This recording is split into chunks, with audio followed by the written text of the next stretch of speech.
Hello अपनी पढ़ाकू family, क्या हाल चाल। तो आइए आज हम आपके लिए लेकर आए हैं क्लास 9th के साइंस का chapter number 5 the fundamental unit of life का लेक्चर नंबर 3 लेकर के।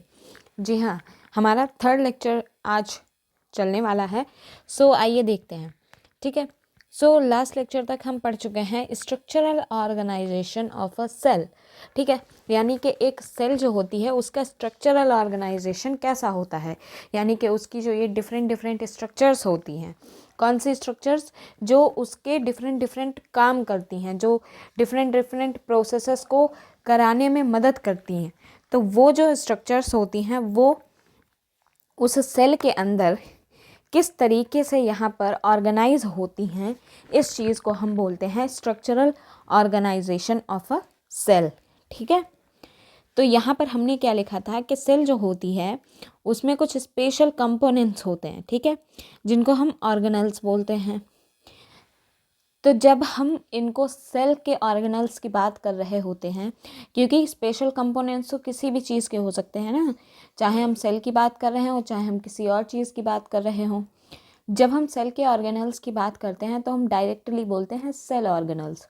Okay, so there are 3 features in almost every cell. देखो, सेल ऑर्गेनल्स में बहुत सी चीज़ें आती हैं। ठीक है, एक सेल की स्ट्रक्चर में बहुत सी चीज़ें आती हैं, उसके काम में बहुत सी चीज़ें आती हैं।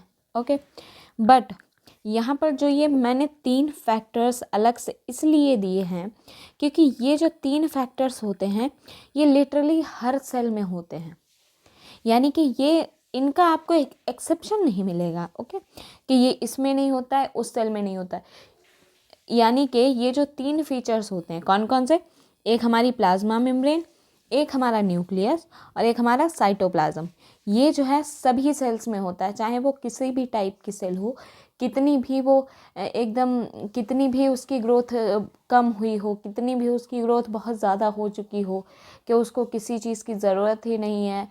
तो मतलब हर चीज़ में जो है यहाँ पर हर सेल में ये, तो यहाँ पर ये जो 3 चीज़ें होती हैं ये ऑलमोस्ट एवरी सेल में पाए जाते हैं। ठीक है, और यही 3 चीज़ें जो होती हैं वो एक तरीके से हम कह सकते हैं कि यहाँ पर क्या करती हैं, एक सेल का कैसा यहाँ पर इन्वायरमेंट होगा, वो किस तरीके से एक्टिविटी करेगी, उसका क्या इंटरेक्शन रहेगा बाकी चीज़ों के साथ, बाकी ऑर्गेनल्स के साथ, बाकी अपने आसपास के इन्वायरमेंट के साथ, वो यही 3 चीज़ें यहाँ पर डिसाइड कर रही होती हैं। बाकी सारे जो ऑर्गेनल्स होते हैं वो यहाँ पर सिर्फ काम को आगे बढ़ाने में मदद कर रहे होते हैं। ओके, तो अब जो है हम इन ऑर्गेनल्स के बारे में और जो बाकी के सेल ऑर्गेनल्स होते हैं उनको एक एक करके आराम से डिटेल में पढ़ेंगे। ठीक है, क्योंकि जानना ज़रूरी है ना कि कौन सा ऑर्गन किस तरीके से, ऑर्गेनल जो है वो किस तरीके से काम करता है, क्या उसकी स्ट्रक्चर होती है। ओके, तो आइए देखते हैं। सबसे पहले बात करते हैं प्लाज्मा मेम्ब्रेन के बारे में। ठीक है, क्योंकि ये सबसे आउटर में पड़ जाती है। So let's start with the plasma membrane. Okay,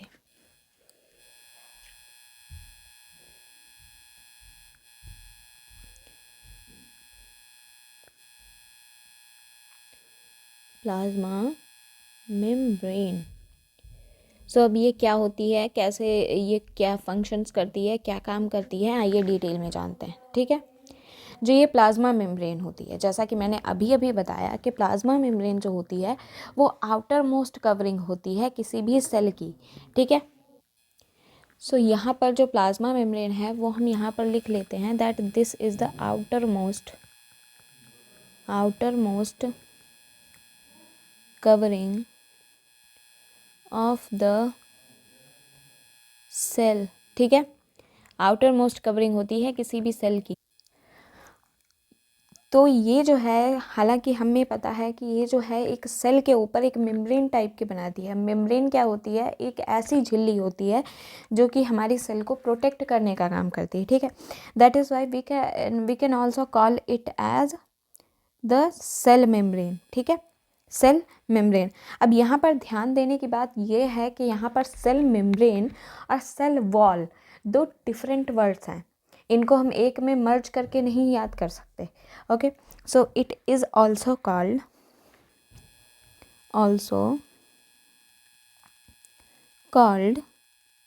cell membrane, ठीक है, सेल के मेम्ब्रेन भी इसको बोल सकते हैं। तो ये जो है एक आउटर मोस्ट कवरिंग होती है। ओके, अब ये क्या करती है, जो भी सेल के अंदर के कंटेंट होते हैं, यानी कि जो भी सेल के अंदर के कंटेंट होते हैं उसमें हमारा साइटोप्लाज्म आ जाता है, न्यूक्लियस आ जाता है, बाकी सारे जो भी सेल ऑर्गेनल्स होते हैं उन सभी को ये सेल के एक्सटर्नल इन्वायरमेंट, जो उसका बाहरी इन्वायरमेंट होता है, उससे अलग करने का काम करती है, उससे सेपरेट करती है।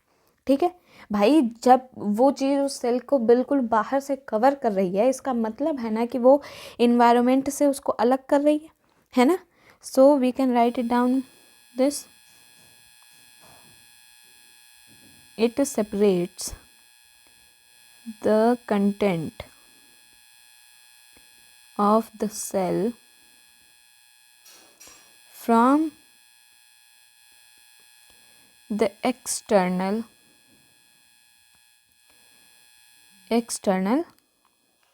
environment। ठीक है, यानी कि प्लाज्मा मेम्ब्रेन जो है यहाँ पर इसको एक्सटर्नल चीज़ों से अलग करने की कोशिश कर रही है, यानी कि वो इसको एक अलग एग्जिस्टेंस दे रही है। ठीक है, ओके। अब देखो यहाँ पर क्या होता है कि जो ये प्लाज्मा मेम्ब्रेन होती है, यही यहाँ पर कुछ चीज़ें कंट्रोल कर रही होती है, यही चीज़ कुछ चीज़ों को अलाउ करती है कि हाँ तुम जो हो सेल के अंदर जा सकते हो, तुम्हारे लिए एंट्री बैन है। ठीक है, तो यहाँ पर प्लाज्मा मेम्ब्रेन जो होती है यही अलाउ करती है एंट्री और exit of some materials. Some materials यहाँ पर लगाना ज़रूरी है क्योंकि कुछ चीज़ों की यहाँ पर एंट्री बैन भी होती है। ओके, सो कुल मिलाकर के हम देख सकते हैं कि यहाँ पर प्लाज्मा मेम्ब्रेन एक सेल को प्रोटेक्ट करने में बहुत बड़ा रोल प्ले करती है ना। So it allows the entry और एग्जिट भी तो ज़रूरी है ना, क्योंकि भाई देखो किसी भी सेल के अंदर केमिकल रिएक्शंस होंगे तो वहाँ पर कुछ प्रोडक्ट बनेगा और कुछ वेस्ट प्रोडक्ट भी बनेगा। और जैसा कि जब हमने यहाँ पर जब हम एक्सक्रीशन की बात करते हैं तो जो भी वेस्ट प्रोडक्ट हमारी बॉडी में होते हैं उनको हमारी बॉडी से निकालना काफ़ी इम्पॉर्टेंट होता है ना, क्योंकि वो हमारी बॉडी को नुकसान पहुँचाने लगते हैं। तो यहाँ पर एंट्री के साथ साथ एग्जिट भी उतना ही ज़रूरी है। So it allows the entry or exit of some materials in and out of the cell कि मतलब कोई ऐसा फंडा नहीं है कि कोई भी मुंह उठा के आ रहा है तो और सेल के अंदर जाके अपना काम करके निकल रहा है। ठीक है, ऐसा नहीं है, जिस चीज़ की ज़रूरत है वही चीज़ अंदर जाएगी। तो ये यहाँ पर एक तरीके से एंट्री बैरियर का काम कर रहा है। ठीक है, बहुत अच्छी ड्यूटी करता है ये। ओके, सो देखो अब यहाँ पर क्या है, अब यहाँ पर जो है ये कुछ मटेरियल्स की ही एंट्री या एग्जिट को यहाँ पर अलाउ कर रहा है, यानी कि ये सेलेक्टिव नेचर दिखा रहा है ना, ये सेलेक्टिव नेचर दिखा रहा है, केवल कुछ सेलेक्टिव चीज़ों को ही अंदर जाने देगा। So that is why we call it selectively permeable membrane. Selectively permeable का मतलब है इधर उधर एंट्री एग्जिट को अलाउ करना, बट ये यहाँ पर सेलेक्टिव चीज़ों को कर रहा है। So we will call it selectively permeable membrane. So it is called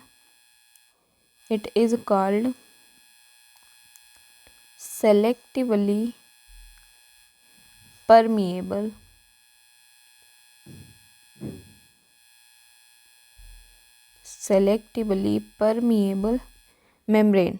Okay, one second. या सेलेक्टिवली परमिएबल मेम्ब्रेन। ठीक है, तो ये जो है यहाँ पर सेलेक्टिव चीज़ें करती है। ओके, अब हमने क्या देखा कि यहाँ पर जो है ये कुछ चीज़ों का ही एंट्री और एग्जिट यहाँ पर दे रही होती है उसका पास। ठीक है, अब यहाँ पर हम थोड़ी सी चीज़ें देख लेते हैं कि यहाँ पर जो इसके थ्रू मूवमेंट होता है सब्सटेंसेस का वो किस तरीके से होता है। है ना। किस तरीके से होता है चलिए देखते हैं। 1 second. Movement of substances. Okay, तो यहाँ पर सब्सटेंसेस का मूवमेंट किस तरीके से होता है इसके बारे में जानते हैं। अब देखो यहाँ पर किस तरीके के सब्सटेंसेस होंगे, किस तरीके का मूवमेंट होगा। सबसे पहला क्या होता है कि सेल को क्या चाहिए होता है, ऑक्सीजन चाहिए होती है, कार्बन डाइऑक्साइड निकालनी होती है ना। भाई बैक्टीरियाज में, कुछ बैक्टीरियाज में उल्टा होता है, उनको कार्बन डाइऑक्साइड चाहिए होती है, ऑक्सीजन निकालनी होती है। कुछ सेल्स ऐसे होते हैं जिनको ऑक्सीजन चाहिए होती है और वो कार्बन डाइऑक्साइड को एज अ वेस्ट प्रोडक्ट बनाते हैं, है ना। सो यहाँ पर क्या होता है कि कुछ सब्सटेंसेस लाइक CO2 और जो ऑक्सीजन होते हैं, अब देखो ये गैसेस होते हैं एंड हमने जो है पढ़ा हुआ है ऑलरेडी कि गैसेस जो होते हैं वो मेम्ब्रेन्स के थ्रू आसानी से डिफ्यूजन के बाय डिफ्यूजन आराम से पास हो जाते हैं। जैसा कि हमने प्लांट्स में भी पढ़ा था कि जो ऑक्सीजन होते हैं एंड कार्बन डाइऑक्साइड होती है वो स्टोमाटा से आसानी से डिफ्यूजन के थ्रू पास हो जाती है ना। सो यहाँ पर भी सेम चीज़ है। क्या है कि यहाँ पर सबसे पहला क्या पॉइंट है यहाँ पर कि जो कुछ सब्सटेंसेस, सम सब्सटेंसेस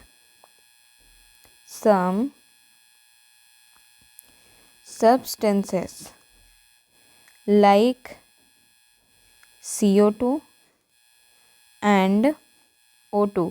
CO2 क्या है, कार्बन डाइऑक्साइड, O2 क्या है, ऑक्सीजन गैस, है ना। सो CO2 and O2 can move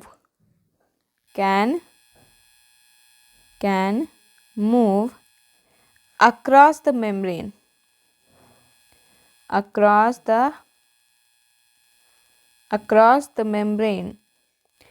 through diffusion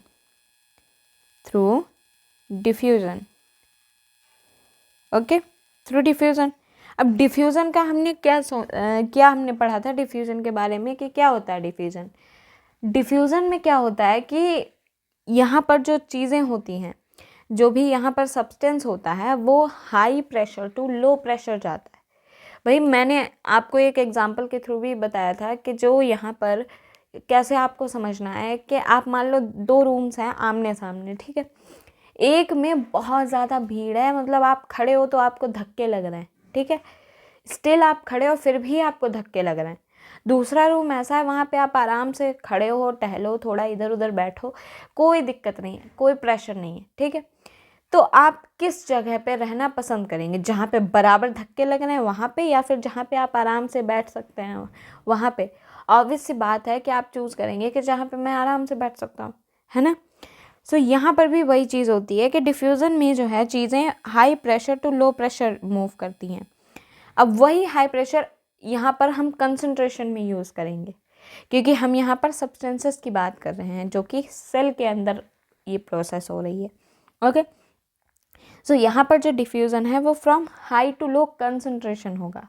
concentration क्या होती है कि एक यूनिट वॉल्यूम में कितने पार्टिकल्स या कितनी चीज़ वहाँ पर मौजूद है, उसी को जो है हम यहाँ पर कंसंट्रेशन बोल रहे होते हैं, ठीक है। सो डिफ्यूज़न जो है यहाँ पर कैसे होगा, from high concentration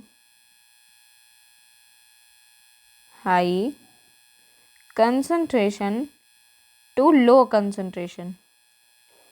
okay, high concentration to low concentration.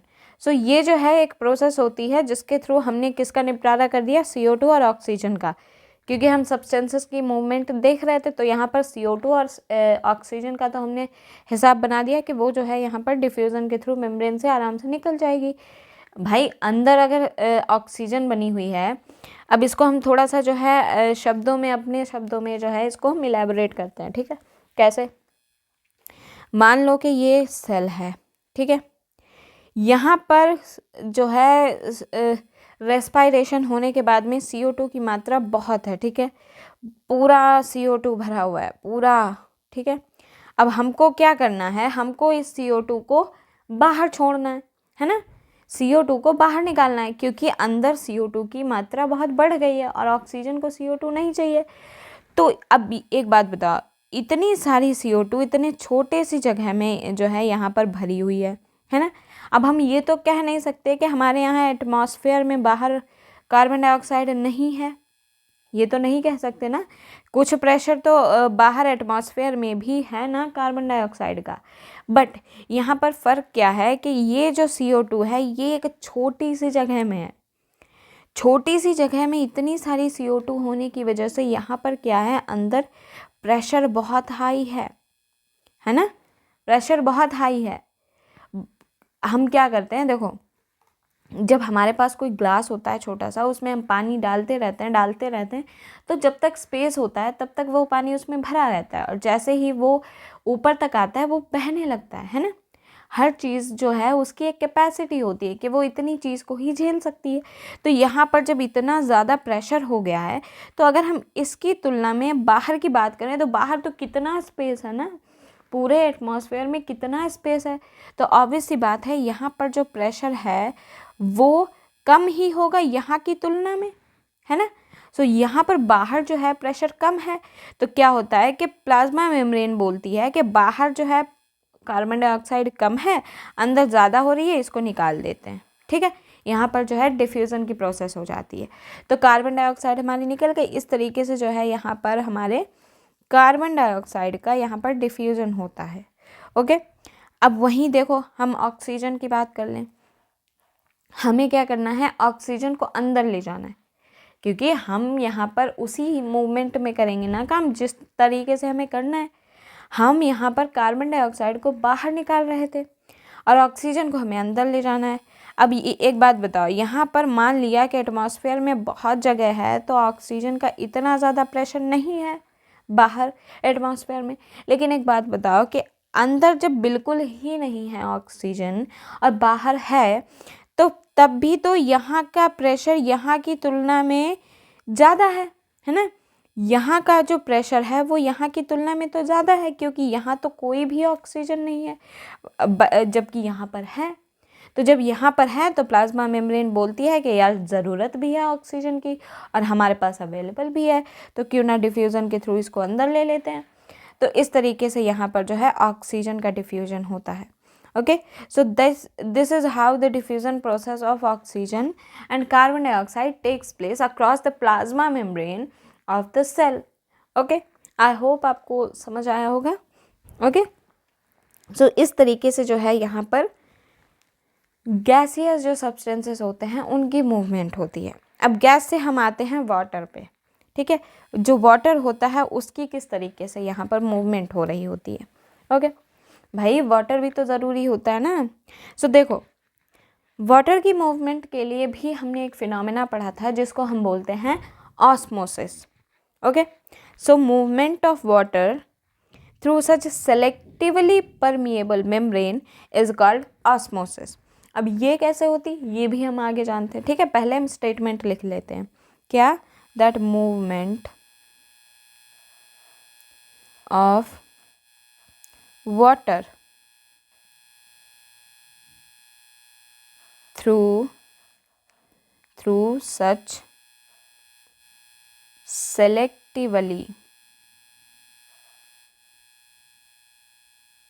permeable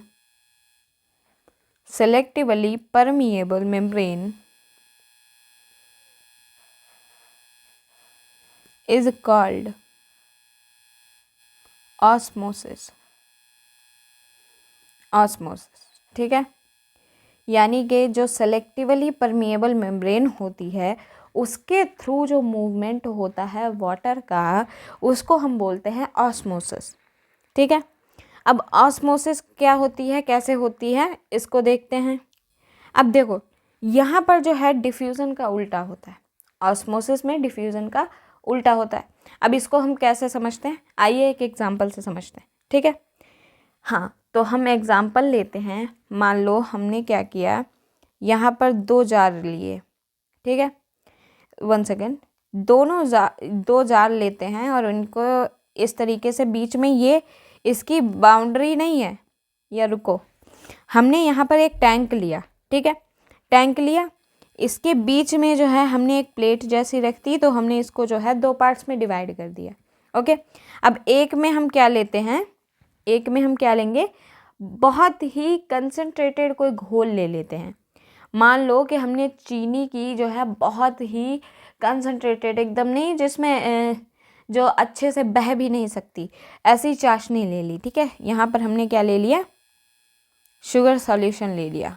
काफ़ी ज़्यादा कंसंट्रेशन है, very high concentration, very high concentration.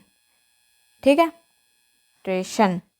Okay, और यहाँ पर जो है हमने नॉर्मल वाटर लिया है। ठीक है, तो यहाँ पर आप बताइए कि यहाँ पर कंसंट्रेशन हाई है, यहाँ पर कंसंट्रेशन लो है ना, कंसंट्रेशन यहाँ पर लो है। अब आप मुझे ऐसे प्रैक्टिकली आप सोच के बताइए कि अगर मैं ये पट्टी हटा दूँ तो किस चीज़ का मूवमेंट होगा, क्या चाशनी इधर भागेगी या वाटर इधर भागेगा, बताइए। तो देखो यहाँ पर क्या है कि यहाँ पर देखो ये हाई कंसंट्रेशन में है, तो यहाँ पर भीड़ भाड़ ज़्यादा है, भीड़ भाड़ ज़्यादा है, तो यहाँ के जो पार्टिकल्स हैं वो इतनी जल्दी जो है यहाँ नहीं भाग पाएंगे, जबकि यहाँ पर जो पार्टिकल्स हैं वो थोड़े आज़ाद हैं, यहाँ पर भीड़ भाड़ इतनी नहीं है, तो यहाँ के जो पार्टिकल्स हैं वो तेज़ी से इधर भागेंगे। ओके, सो यहाँ पर यही ऑस्मोसिस है कि यहाँ पर उल्टा होता है, यहाँ पर क्या होता है, लो कंसंट्रेशन से हाई कंसंट्रेशन की तरफ मूवमेंट होती है। ठीक है, लो कंसंट्रेशन से हाई कंसंट्रेशन की तरफ मूवमेंट होती है। This is what we call osmosis. Okay, so I hope आपको समझ आया होगा। ओके, सो हम यहाँ पर लिखते हैं कि ऑस्मोसिस जो होती है इसमें movement is toward, movement is towards a higher solute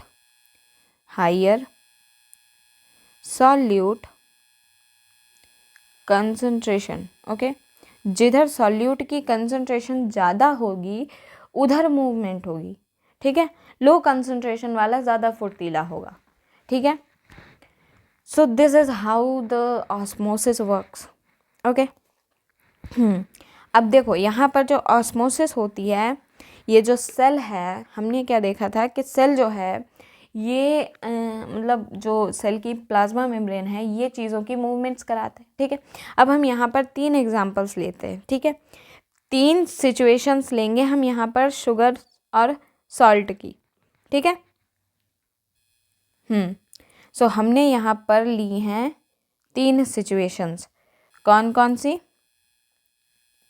यहाँ पर है हमारी सेल। ठीक है, यहाँ पर है हमारी सेल जिसके पास उसकी नॉर्मल, भाई हम सेल की जो कंसंट्रेशन है उसको यहाँ पर हम बेस बना रहे हैं तो हम उसको नॉर्मल ले रहे हैं। ठीक है, अब इस सेल को जो है हम 3 टाइप के सॉल्यूशंस में डालेंगे। इससे मैं आपको ये ऑस्मोसिस ही बताऊंगी कि किस तरीके से होती है। ठीक है, यहाँ पर जो सेल है इसकी कंसंट्रेशन को, इसकी सॉल्यूशन को हमने नॉर्मल ले लिया। ठीक है, अब जो है इस सेल को हम 3 सॉल्यूशंस में अलग अलग डालेंगे। ठीक है, कौन सा, फर्स्ट सॉल्यूशन सॉल्ट का। ठीक है, सॉल्ट सॉल्यूशन, इसको हम सबसे पहले सॉल्ट के सॉल्यूशन में डालेंगे, फिर हम इसको डालेंगे किसमें, वाटर में, इसको हम डालेंगे वाटर में। ओके, 1 सेकेंड, इसको वाटर में ना डाल करके हम इसको डालते हैं किसी सेम कंसंट्रेशन वाले में, सेम कंसंट्रेशन वाले में। ठीक है, और इधर वाला जो है उसमें उसको हम डालेंगे एक शुगर सॉल्यूशन में, वही शुगर सिरप जो हमने अभी ऊपर जिसका हमने एग्जांपल देखा था। ठीक है, सो शुगर सॉल्यूशन हो गया, एक तरफ सॉल्ट हो गया, एक तरफ सेम कंसंट्रेशन हो गया, एक तरफ शुगर वाला हो गया। ठीक है, शुगर वाला। अब यहाँ पर हमें क्या देखना है कि जो सॉल्ट वाला है, ये देखो सॉल्ट जो होगा वो क्या करेगा, वो सॉल्यूशन को और ज़्यादा डाइल्यूट कर देता है। ठीक है, तो यहाँ पर क्या है, यहाँ पर मीडियम जो है वो सेल की अपेक्षा डाइल्यूट है, मीडियम इज डाइल्यूट, सेल की जो कंसंट्रेशन है उससे ये जो है डाइल्यूट है। यानी कि मान लो इस तरीके से कि यहाँ पर जो है ये जो है यहाँ पर सॉल्यूशन भरा हुआ है, इसमें हमने ये सेल डाल दी, सेल के अंदर जो है यहाँ पर हमारा ये जो है इसके अंदर प्लाज्मा मेम्ब्रेन के अंदर साइटोप्लाज्म भरा हुआ है, ठीक है। अब जब ये डाइल्यूट है यानी इसकी कंसंट्रेशन यहाँ पर लो है, कंसंट्रेशन लो है और यहाँ पर कंसंट्रेशन हाई है, तो आप बताइए कि मूवमेंट किधर होगा? मूवमेंट होगा बाहर से अंदर की तरफ, है ना, बाहर से अंदर की तरफ, क्योंकि बाहर जो है कम कंसंट्रेशन है और अंदर भीड़ भाड़ ज़्यादा है, तो बाहर वाली जो चीज़ें होंगी वो अंदर भागेंगी कि हम इसको भी जो है अपनी तरह बना लें, है ना, क्योंकि जब वाटर इसमें घुल जाएगा आकर के तो ये चीज़ जो है थिन हो जाएगी ना, थिन का मतलब है कि इसकी कंसंट्रेशन लो हो जाएगी, ये भी डाइल्यूट होना स्टार्ट हो जाएगी। तो इस तरीके से, ठीक है। सो यहाँ पर जो ये मीडियम है वो यहाँ पर डाइल्यूट है, तो डाइल्यूट होने की वजह से क्या होगा, यहाँ पर क्या होता है कि cell will gain water, cell will gain water by osmosis, ठीक है, cell will gain water by osmosis. और ये जो मीडियम जो ये हमारा डाइल्यूट है इसको हम बोलेंगे हाइपोटोनिक सॉल्यूशन, हाइपोटोनिक सॉल्यूशन, ठीक है। हाइपोटोनिक सॉल्यूशन का मतलब है कि जिसका प्रेशर बहुत कम है, ठीक है। सो यहाँ पर सेल जो है वो वाटर को गेन कर लेगी क्योंकि वाटर बाहर से अंदर आ जाएगा, ठीक है, और जिससे क्या होगा कि सेल जो है वो स्वेल अप हो जाएगी, स्वेल अप कर जाएगी यानी फूल जाएगी, ठीक है। So cell is likely to swell up, ठीक है, सेल जो है वो स्वेल कर जाती है, ओके। अब यहाँ पर आगे हम देखते हैं कि जब सेम कंसंट्रेशन है तो क्या हुआ कि यहाँ पर, अब एक बात बताओ, इधर भी पानी है, इधर भी पानी है ना, ये आप पत्ती हटा दो, कुछ नहीं, जितना ये इधर मूवमेंट करेगा उतना ही ये इधर मूवमेंट करेगा, है ना, क्योंकि दोनों की कंसंट्रेशन सेम है। तो यहाँ पर क्या हो जाता है कि जब सेम कंसंट्रेशन है then no movement of water, water की कोई मूवमेंट नहीं होगी, ठीक है। So no movement of water. और जब यहाँ पर सेम कंसंट्रेशन है उस सॉल्यूशन की तो हम उसको बोल देंगे आइसोटोनिक, जिन दो सॉल्यूशंस की कंसंट्रेशन यहाँ पर सेम होती है उनको हम आइसोटोनिक सॉल्यूशंस बोलते हैं, ठीक है। अब यहाँ पर शुगर सॉल्यूशन ले लेते हैं। शुगर सॉल्यूशन का क्या होता है कि जब देखो हम क्या करते हैं, जब हम चीनी को पानी में घोलते हैं और उसको थोड़ा सा गर्म कर देते हैं तो चाशनी बन जाती है ना, चाशनी जो होती है वो नॉर्मल वाटर से ज़्यादा गाढ़ी होती है, गाढ़े का मतलब कंसंट्रेटेड होती है ना। सो हम कह सकते हैं कि यहाँ पर जो मीडियम है हमारा, मीडियम इज कंसंट्रेटेड, है ना, मीडियम जो है यहाँ पर कंसंट्रेटेड है। और जब मीडियम यहाँ पर कंसंट्रेटेड है और यहाँ पर जब जब मीडियम डाइल्यूट था तो हमने उसको हाइपोटोनिक बोला, तो यहाँ पर जब मीडियम यहाँ पर हमारा कंसंट्रेटेड है तो उसको हम बोलेंगे हाइपरटोनिक, ठीक है, हाइपरटोनिक सॉल्यूशन, ठीक है, हाइपरटोनिक सॉल्यूशन। मीडियम जो है वो हमारा कंसंट्रेटेड है, तो अब आप बताइए कि वाटर की मूवमेंट कहाँ होगी?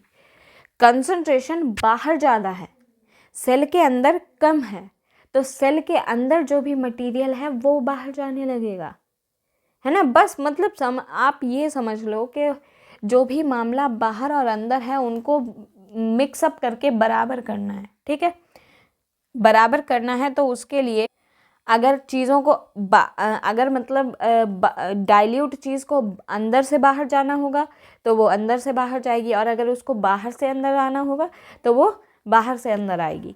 तो यहाँ पर जो है चीज़ कंसंट्रेटेड बाहर है, तो यहाँ पर जो मीडियम है, जो कंटेंट है वो भी अंदर से बाहर चला जाएगा, ठीक है। So cell will lose water. Cell will lose water by osmosis. ठीक है, सेल जो है वो वाटर को लूज कर देगी, और जब वो वाटर को लूज कर देगी, अब एक बात बताइए, आपने कोई बलून लिया, उसमें आपने बिल्कुल टपाटप पानी भर दिया, ठीक है, अब उसमें आप कहीं पे होल कर दीजिए और वो पानी सारा निकल जाए, तो उसके बाद क्या होता है, बलून श्रिंक कर जाता है ना, पिचक जाता है। तो वही चीज़ सेल के साथ भी होगी, cell will shrink, cell will shrink. ठीक है, सेल जो है वो यहाँ पर सिकुड़ जाएगी। सो इस तरीके से जो है यहाँ पर डिफरेंट सिचुएशंस में ऑस्मोसिस वर्क करती है। आई होप कि इस एक्टिविटी के थ्रू, इस एग्जाम्पल के थ्रू आपको अच्छे से समझ आ गया होगा कि ऑस्मोसिस किस तरीके से यहाँ पर काम करती है। ठीक है, ठीक है, तो इस तरीके से जो है यहाँ पर प्लाज्मा मेम्ब्रेन के थ्रू चीज़ों का मूवमेंट होता है।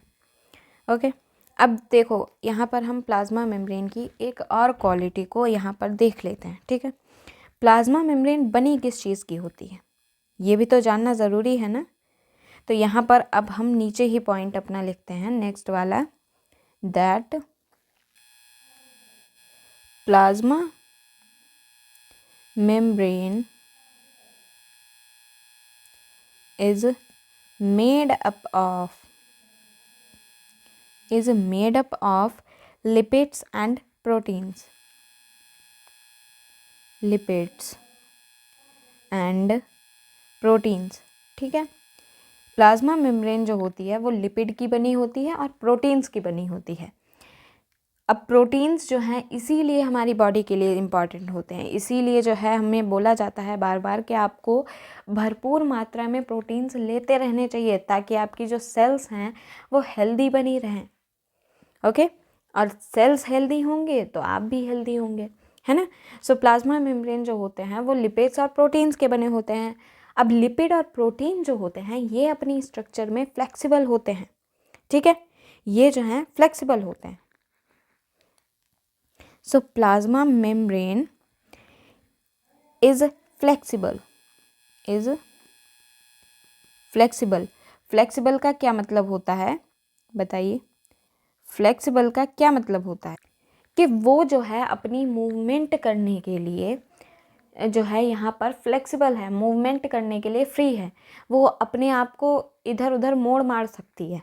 ठीक है, अब ऐसा इसलिए होता है क्योंकि जो हमारी छोटे ऑर्गेनिजम्स होते हैं, जैसे अमीबा हो गया, तो इनमें क्या होता है, इनको जो अपनी फूड मटेरियल होते हैं उनको भी तो प्लाज्मा मेम्ब्रेन, मतलब वो एक सेल वाला प्राणी, वो उसी चीज़ से तो सारा कुछ कर रहा है, तो वो उसी प्लाज्मा मेम्ब्रेन को ही मोड़ मार कर अपनी जो फूड सब्सटेंसेस हैं उनको एनगल्फ करता है।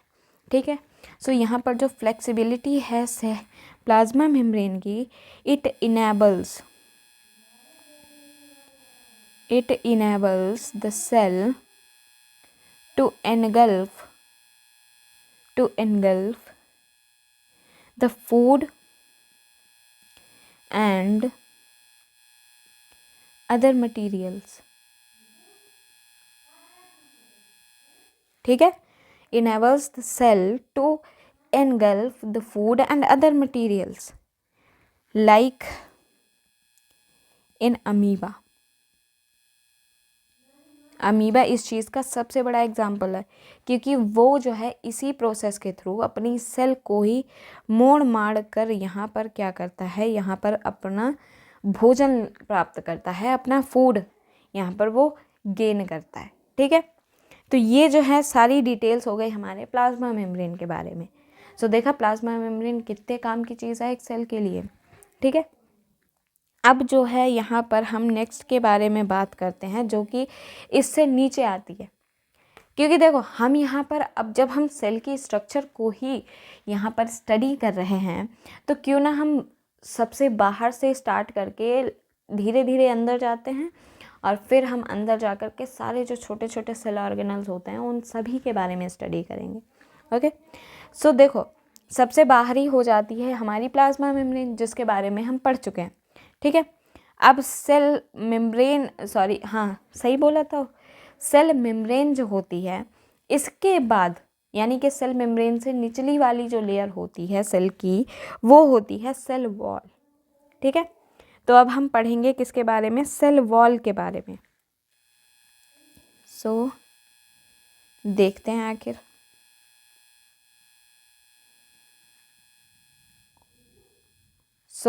Cell wall, okay.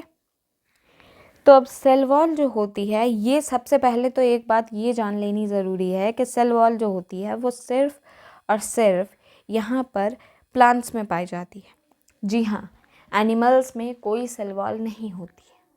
ठीक है, सो यहाँ पर हम सबसे पहला पॉइंट यही लिखेंगे that present in plant cells, cell wall जो होती है वो प्रेजेंट होती है प्लांट्स में, इन प्लांट सेल्स। ठीक है, ये जो होती है हमारी प्लाज्मा मेम्ब्रेन के नीचे एक रिजिड कवरिंग बनाती है, उसी को हम सेल वॉल बोल देते हैं। ठीक है, तो हम इसकी डेफिनेशन लिख लेते हैं, दैट डेफिनेशन क्या से इसका फंक्शन लिख देते हैं, that in addition to the plasma membrane, in addition to the plasma membrane, in addition to the plasma membrane and other rigid outer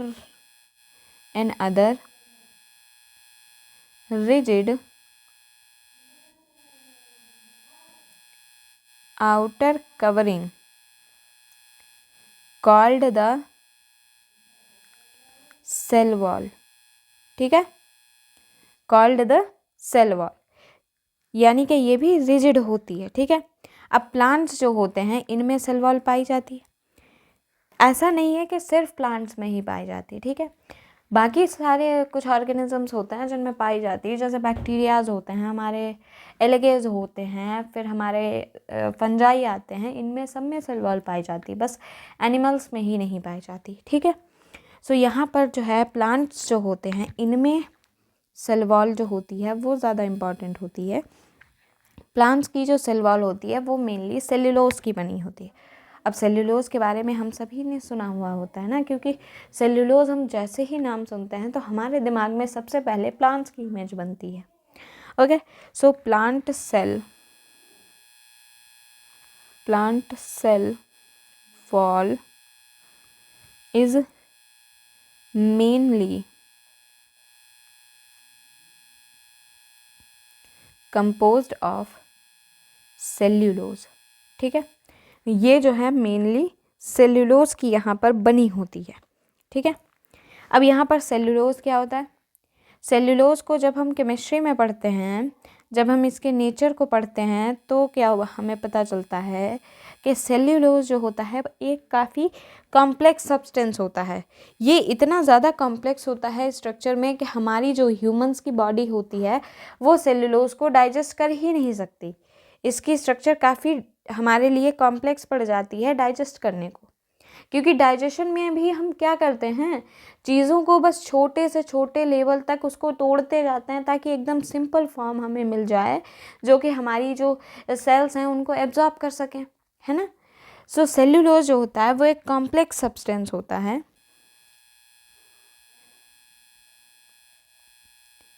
complex substance. ठीक है, अब ये काम क्या करता है, सेल्यूलोज जो होता है वो स्ट्रक्चरल स्ट्रेंथ प्रोवाइड कराता है प्लांट्स को। कॉम्प्लेक्स है, अब यहाँ से हम समझ सकते हैं ना कि ये एक कॉम्प्लेक्स सब्सटेंस है, यानी कि इसको आसानी से डिग्रेड नहीं किया जा सकता, इसको आसानी से तोड़ा नहीं जा सकता। सो जिस चीज़ को हम आसानी से तोड़ नहीं सकते हैं उसको हम किस चीज़ के लिए यूज़ करेंगे, ऑब्वियसली मजबूती के लिए, स्ट्रेंथ के लिए। सो यहाँ पर जो सेल्यूलोज है it provides structural strength, okay, structural strength to the plants। तो ये जो है यहाँ पर प्लांट्स को स्ट्रक्चरल स्ट्रेंथ प्रोवाइड करा रहा होता है। ठीक है, ठीक है। तो यहाँ पर जो प्लांट्स होते हैं उनमें सेल्यूलोज जो है यहाँ पर सेल वॉल को बना रहा होता है। ठीक है। अब हम यहाँ पर एक और चीज़ की बात करते हैं कि जब लिविंग प्लांट की जो सेल होती है वो वाटर को लूज़ करती है ऑस्मोसिस के through.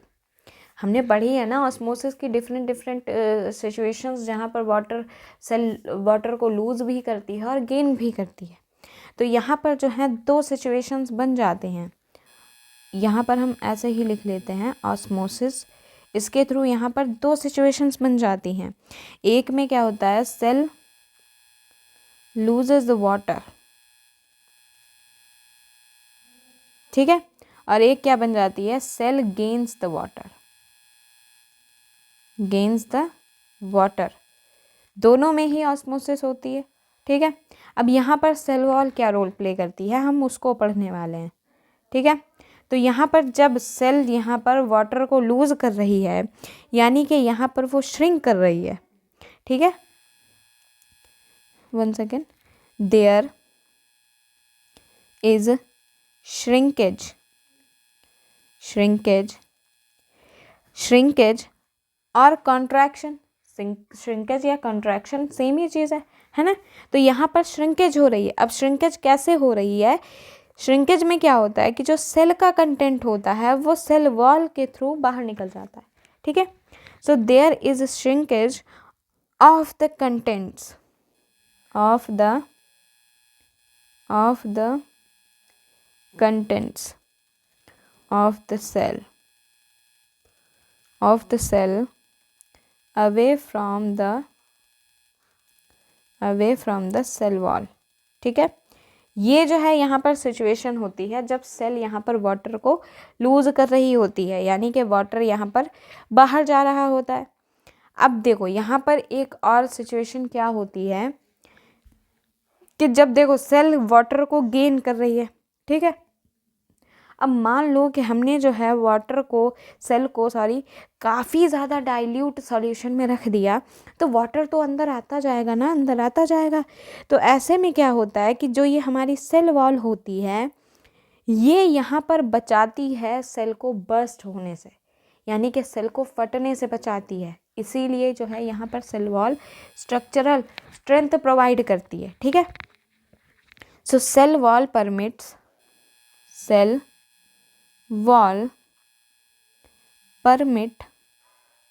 cells to withstand very dilute media without bursting। ठीक है, फटने से बचाती है इसको विदाउट bursting। ठीक है, क्योंकि इस मीडिया में क्या होता है कि सेल जो है वो वाटर को लेती है ना, क्योंकि सेल जो है वो ऑस्मोसिस करेगी तो वाटर को इनटेक ही करेगी इस सिचुएशन में, है ना। सो दिस इज़ हाउ जो है यहाँ पर ये सब होता है। अब देखो ऑस्मोसिस जो है यहाँ पर एक और पॉइंट लिखना इम्पॉर्टेंट है कि ऑस्मोसिस जो होती है यानी कि एब्जॉर्प्शन ऑफ वाटर और बाहर निकलना उसका जो होता है ये सिर्फ और सिर्फ लिविंग सेल्स में ही होता है, डेड सेल्स में नहीं होता है। इसीलिए हम उनको डेड सेल्स बोलते हैं। डेड सेल्स जो होती हैं वो अपनी चीज़ों को यहाँ पर स्ट्रक्चरल स्ट्रेंथ देने लगती हैं। तभी तो जब हम प्लांट्स की बार्क की बात करते हैं जो कि इतनी टाइट होती है, बाहर से आप अगर उसको मुक्का मार दो तो आपका हाथ भले टूट जाए, उसको कुछ नहीं होगा। ओके, तो यहाँ पर इसीलिए हम कहते हैं कि वो जो है यहाँ पर जो है वो स्ट्रक्चर को और ज़्यादा स्ट्रेंथ प्रोवाइड कर रही है। ठीक है। सो ऑस्मोसिस जो होती है इट इज़ अवेलेबल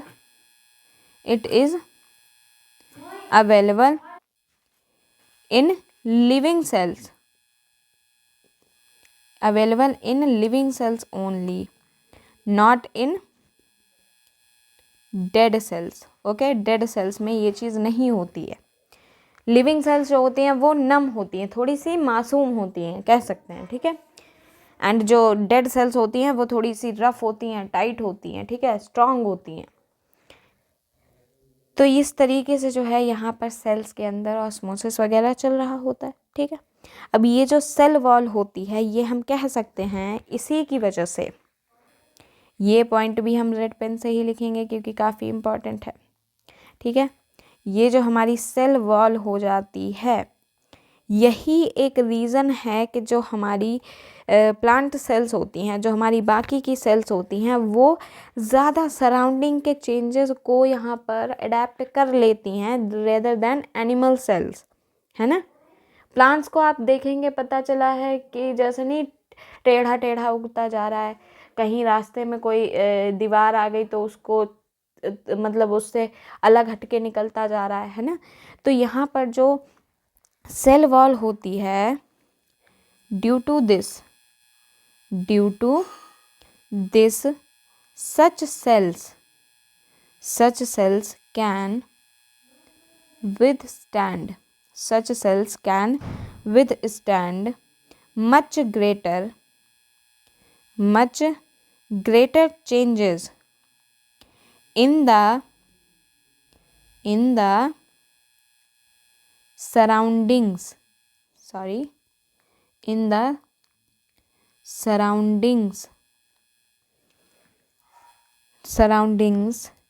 medium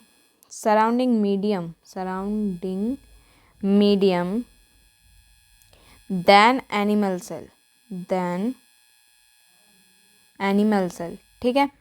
क्योंकि एनिमल्स जो होते हैं उनको अपनी थोड़ी केयर करनी पड़ती है, ठीक है, उनको अपनी बॉडी के हिसाब से काम करना होता है। और जो प्लांट्स होते हैं वो आप देख सकते हैं कि जैसे अभी अगर कोई छोटा बच्चा हो, उसके ऊपर से आप मतलब चढ़ के बैठ जाओ तो ऑब्वियस सी बात है उसकी हड्डी टूट जाएंगी। बट हम देखते हैं कि प्लांट्स जो होते हैं, एक हमारी लंबाई इतना भी प्लांट हो, मतलब उसके भी अलग अलग नेचर होते हैं। अगर आप किसी छोटे से मासूम से पौधे के पास जाएंगे, जैसे गेहूं का पौधा हो गया, तो वो तो यार टूट ही जाएगा ना, उसकी बात नहीं कर रही हूँ।